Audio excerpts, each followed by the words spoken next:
Welcome to the Infowars Nightly News. I'm David Knight. It's Tuesday, March 17th, 2015. Here are our top stories. And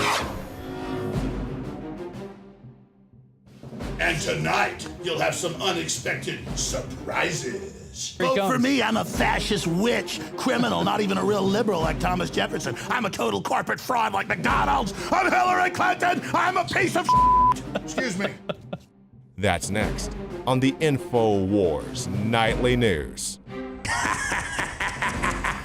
These things must be done delicately. Well, of course, Ebola was last year's news, correct? We should just move on. It's a finished story. Not exactly. We now have a health worker undergoing treatment today that has been moved from serious to critical condition in Maryland. And of course, they brought back last week 12 healthcare workers to the United States that were infected with Ebola. This Maryland patient is the 11th person with Ebola to be treated in the United States since last August. Of the first 10 people treated for Ebola in the U.S., 8 survived and 2 have died. And again, he is now in critical condition. They just downgraded that from serious condition. Now, to put this in perspective, for just healthcare workers alone, as NBC pointed out about 2.5 months ago, the count was nearly 500 healthcare workers dead from Ebola. The exact number is 838 sick and 494 dead as of January, the beginning of January. Now, to put that in perspective, that's about 5 times the number of people that had died total from previous Ebola outbreaks, the largest outbreaks previously. That's about 20 times the previous largest outbreak of number of people that have come down with Ebola. So this is a massive outbreak, even amongst healthcare workers who are exercising the most extreme care, who are following all the procedures given to them by the CDC and others. Still, we have about 5 times the number of people that have died from this as the previous worst Ebola outbreak. But we also learned today that in Amarillo, it's not just people being brought back to the United States, but we still have people coming into the United States that are perhaps bringing Ebola with them. We see that 2 people have now been put under watch in Amarillo. We have 2 patients that flew in from Liberia to Amarillo. They did not have any symptoms when they first came in, but now the mother and child have both developed fevers. And of course, as I mentioned before, the 12 workers who were just brought to the U.S. for treatment for Ebola are from Sierra Leone, where nobody is saying that it's under control. As a matter of fact, the vice president of Sierra Leone was put under quarantine about a week and a half ago. There's another connection to Sierra Leone, and that is the Tulane University experimentation on hemorrhagic fever was being conducted in Sierra Leone near where the outbreak began, around the time that it began. The government there suspected that perhaps it had gotten out of their laboratory by mistake or even perhaps deliberately, and they told Tulane to shut down their research and move out. Now we see in the United States, again, this developing story at Tulane University in Louisiana. We see that a deadly bacteria, Burkholderia pseudomallii, is now escaped from the lab there. They brought it to America. It's not indigenous to America. It's not endemic to America. They brought it here to study it. It's part of the CDC's Select Agents program to weaponize deadly bacteria. This has a 50% casualty rate in Thailand where it's endemic. They brought it here to weaponize it. They brought it here to create a vaccine at the same time. And of course, Allison Young with USA Today has been following this very closely. She's been following all of the problems at the CDC labs experimenting on deadly bacteria.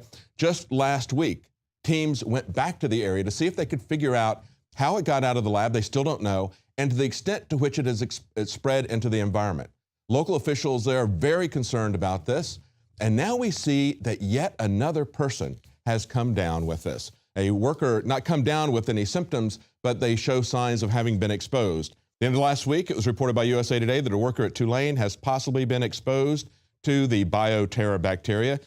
They say new tests indicate that a worker at the Tulane National Primate Research Center near New Orleans has been exposed to the dangerous bioterror bacteria that was somehow released from a high-security lab onto the property, a federal official said Wednesday night. Now, previously, there was a U.S. Department of Agriculture inspector who went there initially to investigate the escape from the lab of that bacteria. She got sick the day after she visited there. But this is the interesting thing. They have maintained all along that she did not get sick because of that particular bacteria. They say, well, she's been in areas where she's been exposed to this bacteria all over the world. So that's probably what was behind it.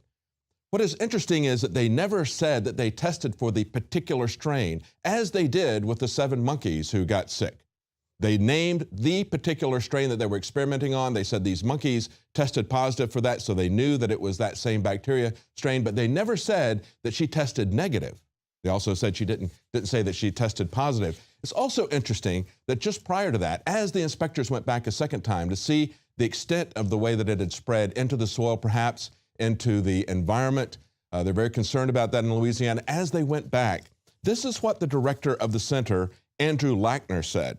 He said that testing and surveillance plans are still being developed, but he says he questioned whether the bioterror bacterium possibly was already naturally present in Louisiana's soil and water, but just hadn't been recognized because nobody had looked for it systemically before. He said in his community update last week, he wrote, quote, "The various Burkholderia species have been present in domestic animals in Louisiana since at least 2004, long before any scientific study of the organism began at the Primate Center."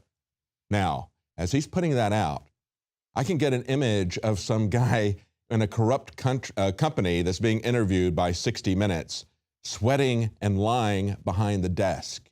He knows very well that this has never been endemic into Louisiana. He knows that they brought it in here, and if it's found in the environment, it's because it escaped from their lab. Just a couple of days before, the reporter from USA Today, Allison Young, had talked to Jay Gee, a CDC expert on Burkholderia pseudomallei, and told USA Today in an interview that the bacteria has never been found in nature on the continental United States. So there you go. They're trying to cover their tracks already. They try to pretend that the USDA inspector didn't come down with their particular strain, got it somewhere else, saying that this was something that was already here in the United States. It wasn't. It was brought here to the United States to be weaponized. It's called gain of function. They call these things select agents because they can be used as bioterror weapons. And they're developing a vaccine at the same time. But of course, we should not be concerned about vaccines. And of course, we should not have informed consent for things that the federal government has already removed liability from the pharmaceutical companies for. They have no liability for vaccines. That was removed in 1986. Infowars reports that the mandatory vaccine bill has now failed in 2 states. Those states are Oregon and Washington State. They failed last week. The Washington bill, which would have outlawed parents from citing personal or philosophical beliefs to exempt their children from vaccine requirements, failed in the State House on Thursday. A similar bill in Oregon, which would have also banned parents from using religion as an exemption, died Wednesday after its author, State Senator Elizabeth Steiner Hayward, said that she didn't have enough votes. Now, this, of course, is wording from Huffington Post. We need to not let them control the debate by controlling the terminology. It is not a personal belief exemption. It is informed consent. And that is sacrosanct if we're not going to have a medical tyranny, if we're not going to have people being experimented on for the greater public good as people were experimented on in Tuskegee, or as they were experimented on in the Nazi camps. That was something that was stressed with the Nuremberg trials and put into the Nuremberg Code. Informed consent is absolutely sacrosanct. But of course, Elizabeth Steiner Hayward is someone who had used her informed consent in her own personal case. And in a moving testimony, a lawyer pointed that out to her, that she had questioned her doctor, questioned the pharmaceutical recommendations for medication that she was taking as she was breastfeeding. She did her own research. She believed that it was not going to harm her child, and she ignored the advice of her physician, ignored the advice of the pharmaceutical companies. All we are asking for is that we have the right to inform ourselves and to understand what the risks are and to make that final decision ourselves. But she said that she's disappointed that the conversations have largely revolved around who is right or wrong about science and the benefits versus risk of vaccines, rather than about the health and well-being of Oregon's children. Look, the conversation needs to revolve around who is right or wrong about science. And the conversation needs to revolve around what the risks are. That is the essence of the conversation. Not that you can maintain that there is some nebulous risk to public health. Therefore, we all need to just shut up and do what the government tells us. That's not going to happen. A very good beginning, but there are still a lot of states. California is one. There's even bills here in Texas to try to put people on registers to try to take away informed consent. The fight is far from over, but a couple of battles have been won. Stay with us right after the break. We're going to have more mainstream admissions about how the FBI is behind every single terrorist attack, either as a false flag or creating mentally disturbed patsies. Stay with us. We'll be right back. Well, as I've said many times before, the war on drugs is really a war of drugs, with our government supplying it as well as using law enforcement against it. The same thing is true of the war on terror, of course. It really is a war of terror, with our government running both sides. It's so obvious that mainstream media can no longer escape it. We have Dennis Kucinich as well as Rand Paul talking about how we were going to be al-Qaeda's air force in Syria. But of course, it goes far beyond that. Al-Qaeda was created as well as funded and trained by the U.S. government and continues to be so even today. Now, the New York Times is pointing out that the U.S. is giving al-Qaeda millions of dollars. They say the U.S. government says it has given al-Qaeda millions of dollars largely because of poor oversight and loose financial controls. There you go. That's a way to help them escape. See, that way they can admit what is eventually going to come out anyway and say, it wasn't malicious, it wasn't a conspiracy, it was simply incompetence. Look, the poor oversight and the loose controls are on the part of the American people who allow this gang called the CIA to run roughshod over everyone. And this is really CYA, cover your assets, for the CIA. As Kurt Nemo points out, details of the money transfer supposedly showed up in the papers of Osama bin Laden, who was, according to the official story, killed in 2010. They say that he was concerned that all of this cash that he was getting was perhaps contaminated with poison or radioactive contaminants. They were paying Osama bin Laden. He was their agent. And as he points out, this is from the Inspector General for Afghan Reconstruction said, I am deeply troubled that the U.S. military can pursue, attack, even kill terrorists and their supporters, but that some in the U.S. government believe we cannot prevent these same people from receiving a government contract. Look, al-Qaeda is a government contractor. It couldn't be more obvious. We've been saying this. Many people are saying it. You can't escape it. You can only try to spin it and say that it's incompetence, but it isn't. Going back to Kurt Nemo's article, because he has an excellent article about this, analyzing what the New York Times is putting out there in a controlled release. He says, as Sam Muho states, it's not religious sectarianism or the Wahhabist drive to execute apostates under the banner of ISIS that's the problem. Rather, it is the hegemonic and imperialistic designs of the NATO governments who have on record worked with Saudi Arabia and Qatar to use Islamic extremists throughout the Middle East as their Swiss Army knife of destabilization, to reorient the Middle East into their interests. And of course, the same NATO forces did this with Gladio in Italy and elsewhere in Europe, using communism as the foil. Now we see the details of it coming out again, yet again. We've seen this exposed many times. And as we have pointed out, as Robert David Steele has pointed out, as Judge Napolitano has pointed out, every one of these domestic terrorist incidents have either been false flags or they have been patsies who have been brought in by the FBI just so they could catch them at the last minute and scare people about the possibility of terrorism. Now we see how one of these was done. This is the sting, how the FBI created a terrorist. Now this is a man named Oz Makak, 25 years old. This was back in January 7th, 2012. He went into a Days Inn in Tampa, Florida, and filmed what the FBI would later call a martyrdom video. However, he was not a terrorist.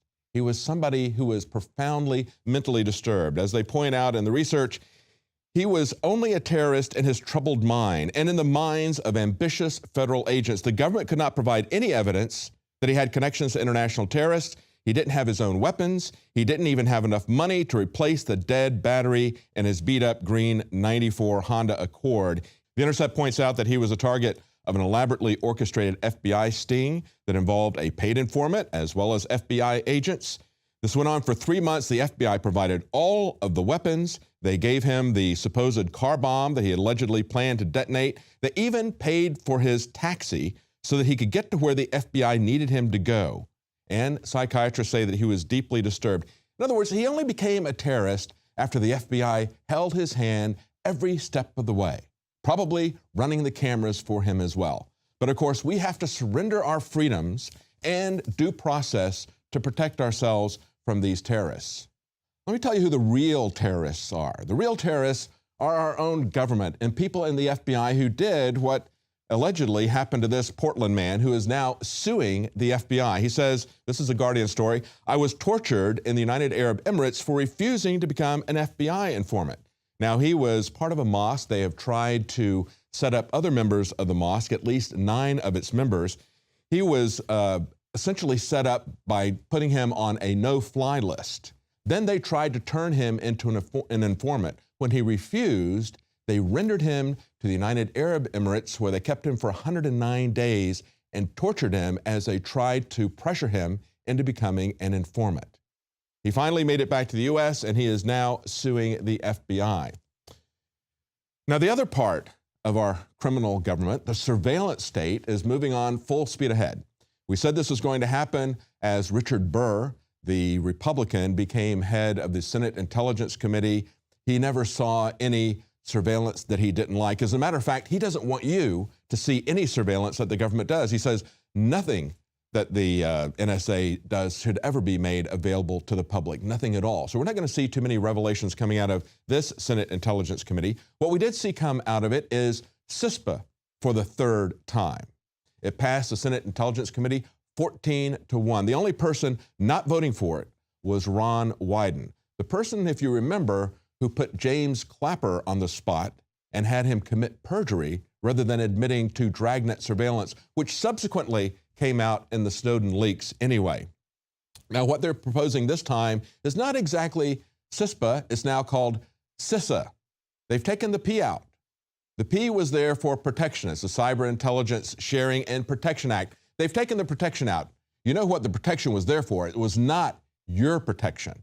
It was protection for the companies that are illegally spying on you, stealing your privacy, turning the data over to the federal government. It was to protect them from civil and criminal liability for working with the government in its illegal spy operations.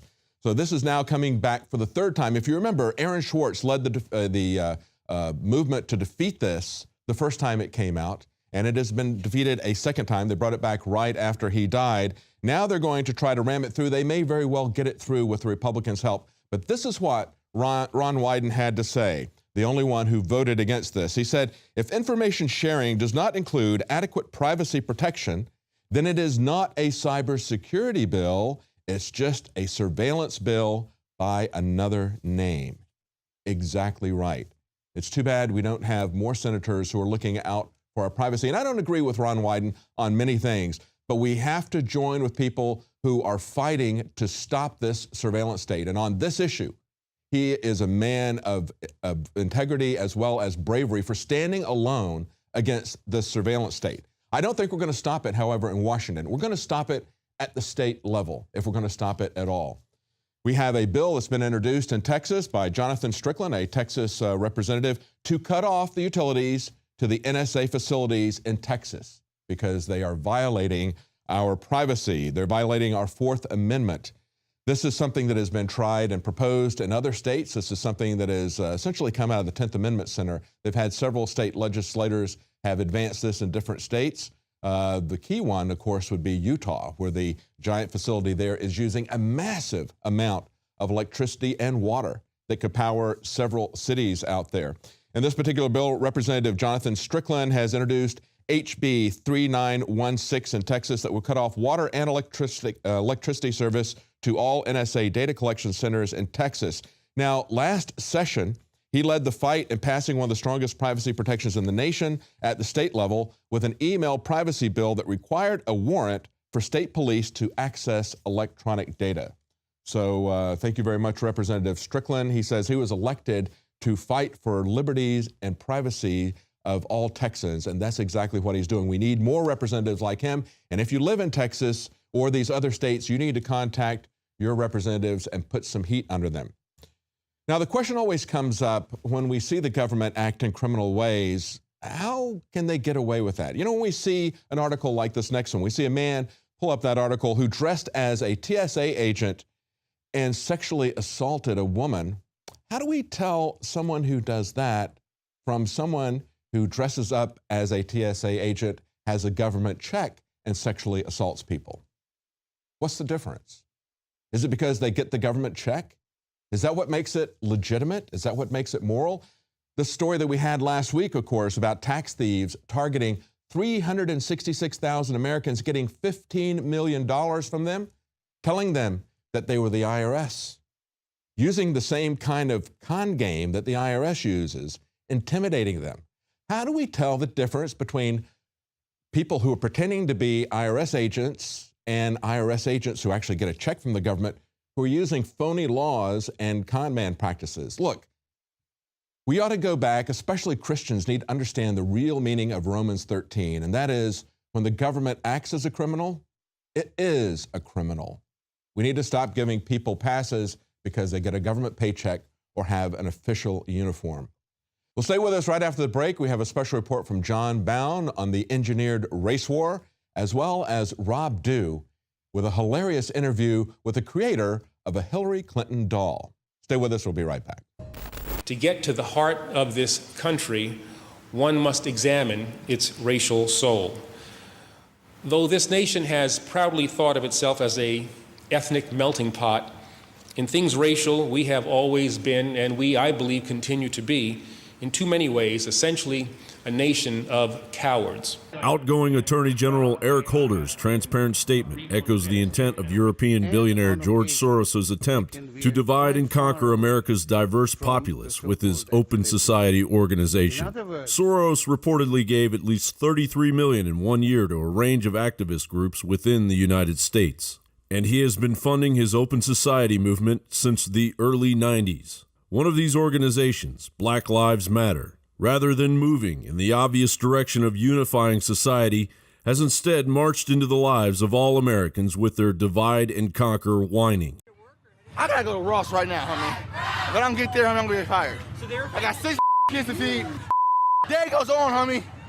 He's out every day. Deal with it the right way.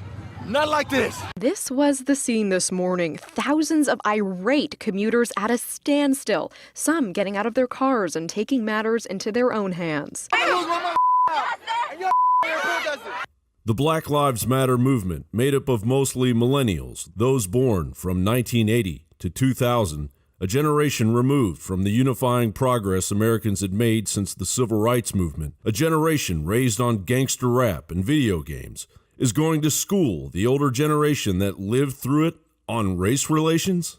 Stripped of possessions, stripped of innocence, and then stripped of life. Joshua Babish describes the brutal deaths of his brother Jordan Babish and his friend Jacob Kudla. The teens from Westland went missing in July of 2012. Their lifeless bodies discovered days later in a field on Detroit's east side. Yet when Young had his chance to apologize to the families, he did nothing of the sort.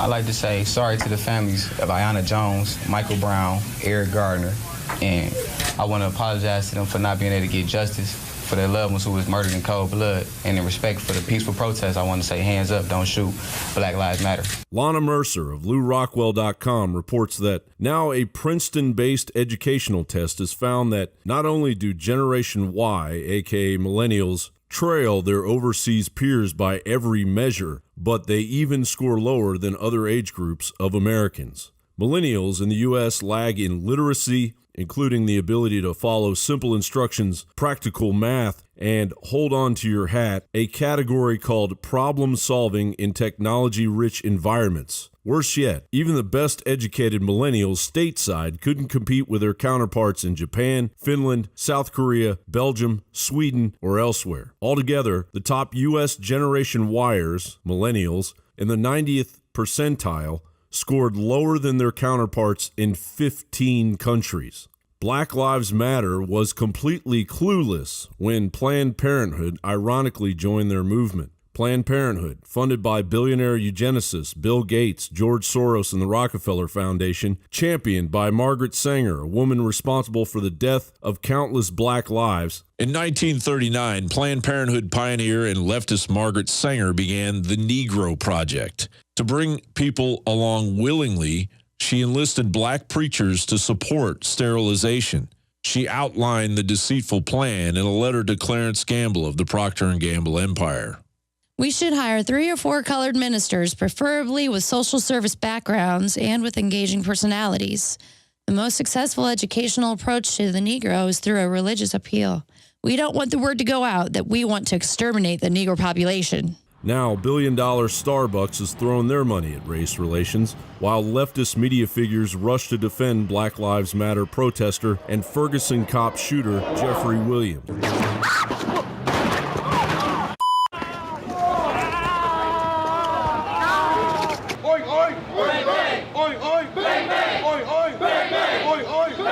Meanwhile, home prices and the overall economy of Ferguson, Missouri plummet. The first thing the Black Lives Matter millennials need to do is pull their heads out of their collectivist rear ends and realize they are being funded and played by the very people they are protesting against.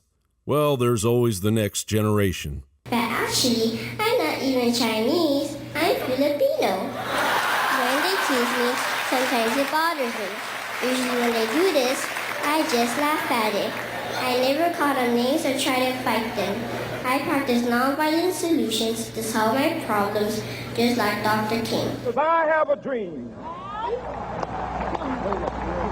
that my 4 little children will one day live in a nation where they will not be judged by the color of their skin, but by the content of their character. I have a dream today. John Bound for Infowars.com.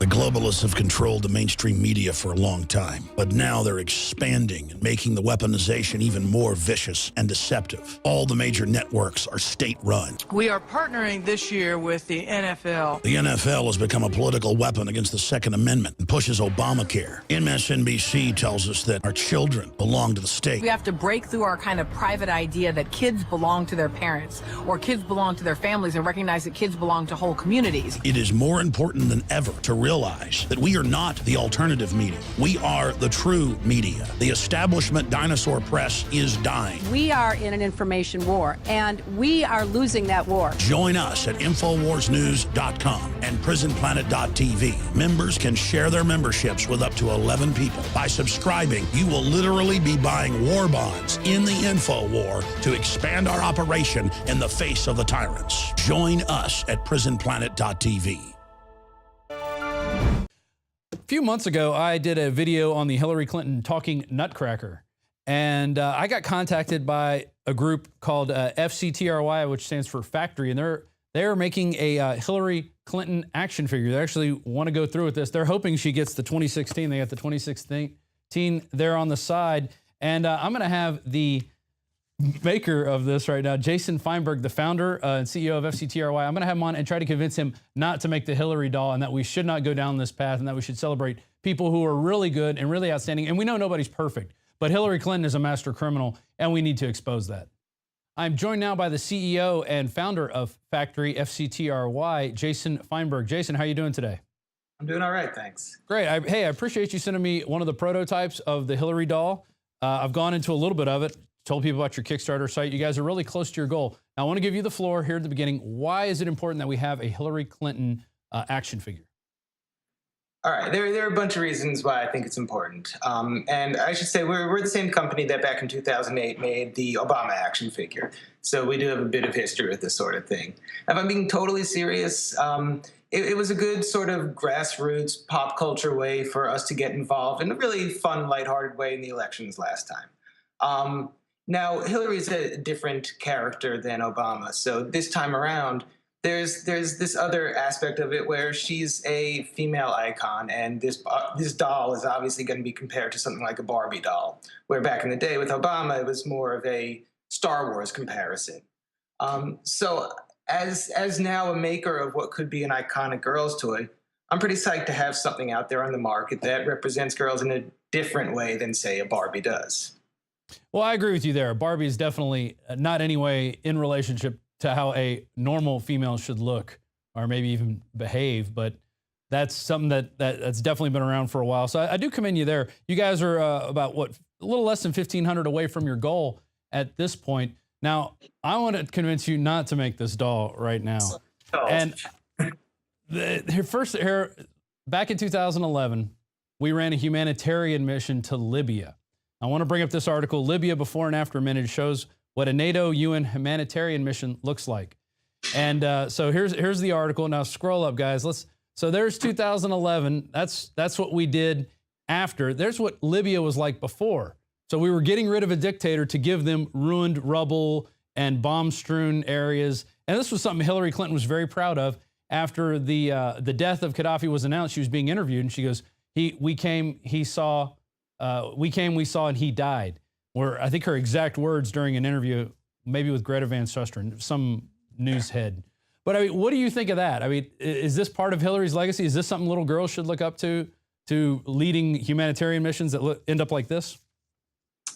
Well, look, realistically, if you're going to talk about any political leader being a role model, look, we also made a toy of Gandhi a few years ago. And you can point to things that Gandhi did that aren't perfectly savory either. As long as you're going to turn a actual real world leader into a heroified figure in any way, I think, yeah, there's always going to be the other side that you can point to. You know, interesting fact about Gandhi, he was an anti-vaxxer. He was one of the first anti-vaxxers, which I kind of look up to him about. He wrote a book about why vaccination is bad and how you should take care of smallpox. Back then it was smallpox, what they're giving people vaccinations for. And he said, you can't cure filth with filth. And, you know, in your video, you said we don't need another Bush, which I totally agree with. I'm 110% on board with you there. We don't need another Bush. I don't think we need another Clinton. I don't think we need any of these dynasties. I mean, what does this say in our world where it looks like we are going to have a Bush-Hillary election? I mean, is this really a Bush-Clinton election? Is this really a choice that we're getting? I mean, are we being force-fed this stuff? Well, look, my background is in the arts, right? I'm a sculptor, and on this project we collaborated with a pretty well-known sculptor who's known for his own sort of social and political commentary. And part of what we're doing here is we're making a commentary on the greater American culture, right? And the fact that Clinton and Bush have become brands to the point where you can have these sort of branded products in their name is, to me, fascinating, just as a student of contemporary American culture. I think it's cool. Okay. Yeah, and I'm actually showing the figure on screen now. This is a prototype you guys sent me. And how many are you expected to make if you go into mass production? I mean, partly that depends on how this Kickstarter campaign goes, and then obviously what happens in the campaign. You know, we're expecting to be selling these up through 2016. I can tell you that with Obama, we made 200,000 of them.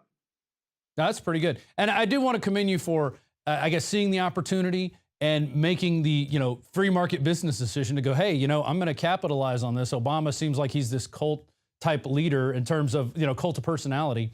And so I'm going to capitalize on this and make this doll, make a name for myself. You've done other products, like the Mustachifier, the Gummy Goods, Little Giants, stuff you see at, like, you know, kind of Spencer's Gifts type stores where it's kind of kitschy, cool little stuff.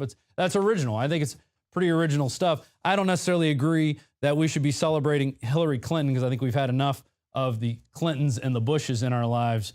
I guess I got a couple more final questions, but one about Benghazi. What are your thoughts about Benghazi and what happened there? I mean, look, I'm a sculptor and a toy maker. Do you really want my opinions on Benghazi? What? Why not? We're all here. We're all living in this world together. I mean, yeah, you probably have an opinion on why you're sculpting. You're probably listening to things. I mean, the Democrats are running from Hillary right now. They're kind of distancing themselves. So, and I'm not trying to poo-poo your project. I think you're a self-starting guy, and I think you're a great guy. But what if we did like a Hillary with maybe a skull face on her? One that really shows what she represents here in America. No, you see, like the beauty is that I can leave the market open for somebody to come along with that idea. That's actually that's Alex Jones. He was so interested in the interview today. He popped on and he was directing. Actually, we're going to put him on real quick. I'm going to let Alex Jones ask you a question. This was definitely not planned. I got to tell you, man, the issue is we don't need another George Bush doll, another Hillary doll. We need to have stuff about true Americana, things that actually made this country great. Have you made a George Washington doll or a George Washington Carver doll? We keep worshiping these establishment facsimiles. They're nothing but mob bosses. It's like North Korea. They've had 3 generations of the Kim Jong-uns and Kim Jong-il and his dad. We don't need any more Bushes or any more Clintons. We need them to politically rest in peace. And that's why I came in here, because Kickstarter campaigns are great and everything. And I would support a Kickstarter campaign for twin bobbleheads of the Bushes, say Jeb Bush and Hillary, saying rest in peace politically. No more. Hell no, Hillary. Hell no, Jeb Bush. We are sick of it. And that's what I'm trying to say. We need a bobblehead that actually wants to live in a free country I and think not we need celebrate a some two-headed. lying CIA scumbag witch. That's all I have to say. Dude, you can go back to your softball interview. We need a 2-headed bobblehead, one with a dragon with Bush on one side and Hillary on the other, and go, look, this is the same thing, to teach people about the left-right paradigm. Are you aware of the left-right paradigm, Jason? No. All right, the left-right paradigm is, this is what they have us in. This is 2 wrestling. So WWF, you get the good guys and bad guys, but they're all getting paid by Vince McMahon. It doesn't matter who wins or who loses. Vince McMahon wins every time. Behind the Democrats and behind the Republicans are the same people. They're the same people. And that's what I'm trying to educate you on. Hillary, Vince Foster, Cattlegate. There's all kind of stuff. I mean, they're the legions of the Bush and the Clinton crime families. I mean, it's legion what they've done. But like, make one, let's educate people on the left-right paradigm. I bet you'd sell that out even quicker with a Kickstarter campaign. Pronto. I like that idea. Look, I didn't say that I am personally on one side or the other. I'm a social commentarist. Right. I'm kind of behind your left-right paradigm. What other TV network has a boss that actually comes in and hijacks interviews? Yeah. Not many. Usually they do it through fax or something. But yeah, I mean, I think, because you got 21 days, maybe you'll make it, maybe you won't. But I think you should definitely look at the left-right paradigm doll, which when you push one belly, it says one thing like, vote for me, I'm liberal. Boom, vote for me, I'm conservative. Liberals are going to give you something. Conservatives are going to give you something. But it's still, they're still owned by the same bankers, the banking monopoly. Here he comes. Vote for me, I'm a fascist witch, criminal, not even a real liberal like Thomas Jefferson. Excuse me. In fact, how about that? Just call it the Hillary Clinton doll, but it's really, what's that turd from South Park? Oh yeah, Mr. Poop, Mr. Hanky. Or call her Lemmy Winks. You've just been bombed by Alex Jones. He's come in and ruined your chance to gain this Hillary Clinton action figure, make it into being. But I want to invite you on to give you the chance. I want to give you a final say. You could throw this out there to your Kickstarter people, but I want you to seriously consider making the left-right paradigm doll. Go ahead, you got 2 minutes. All right, well, first of all, I think we need you guys to send back that figure because I'm worried about her. No, she'll be fine. I'll take care of her. We're sending her to a loving home. Oh. I'll take good care of her. That's right. You gave me the idea. I think you might eat her on. I think you might eat her on air. Uh-oh, this is it. This is it. Actually, she's not even worth being a martyr for the tyranny. We're just going to send her to the ice box, as cold as hell, so she can live there with her cold heart. No, she's already politically been defeated and destroyed now. So there's nothing we even need to do to Hillary Clinton. But it is kind of fun to do this. So let's see what happens right now. Give me a wide shot right here. There we go. He said he's willing to go side by side with the Alex Jones and the Hillary Clinton action figure to see what America wants. I think when you see the Alex Jones PR machine get behind it, it will quickly sell out. Especially if it's right now you have 412 backers, 21 days to go. I guess you could check the Kickstarter project out if you'd like at Projects Factory projects/FCTRY/Hillary-Clinton-action figure. I've got, And this is all, none of this was scripted. This was all teleprompter free. I just want you to know that. Unlike the MSNBC where you'll probably get some canned weird, interview back and forth. But okay, go with your last, you get the final word. I'll give you the final say on this one. Final say, I want to get in the actual URL you should be giving people. It's HillaryActionFigure.com. And we've been putting that up on the screen, and we actually played a couple of clips from your video, especially, I agree with the part, we don't need another Bush. I don't think we need another Hillary. I could see your reasons for maybe wanting this action figure, but, I definitely think you should do the two-headed monster, left-right paradigm action figure, because that's what we really are dealing with out here. And that's what's really going to educate people. Until people come to grips with Democrats aren't going to save us and Republicans aren't going to save us, we're going to be stuck in this same poop sandwich that we've been living in. Our economy really isn't getting any better. That's a good doll. The Hillary poop sandwich. There he goes. You're really starting to get it straight now. St. Patty's Day, baby. As far as your two-headed idea goes, can I just make a suggestion as a toy designer? Go for it. What you want is one head with two faces, front and back, so you can just turn it around. Oh, there you go. Okay, yeah, and then it says different things when you switch it around. Have you seen the Hillary Clinton Nutcracker? That's why they called me. They saw this interview on mine actually talks when you stroke it the right way. She's a little. I'm going to take your guns, but I'm going to have bodyguards. Jason, thanks for coming on, being a good sport. Good luck with your project, and if it does get funded, and I would love to see an Alex Jones action figure, and if you do the two-headed monster paradigm, we'll have you back on and let you promote that too. Good luck to you. Take care. All right, buddy. Have a good one. Bye-bye. Thanks to David Knight for doing the news. I'm Rob Dew. And this has been Infowars Nightly News. There's your Hillary Clinton doll. Hey, if you like reports like these and you want to really support us, become a member of PrisonPlanet.tv. It supports everything we do here, sending the reporters out, having Donald McRonald out.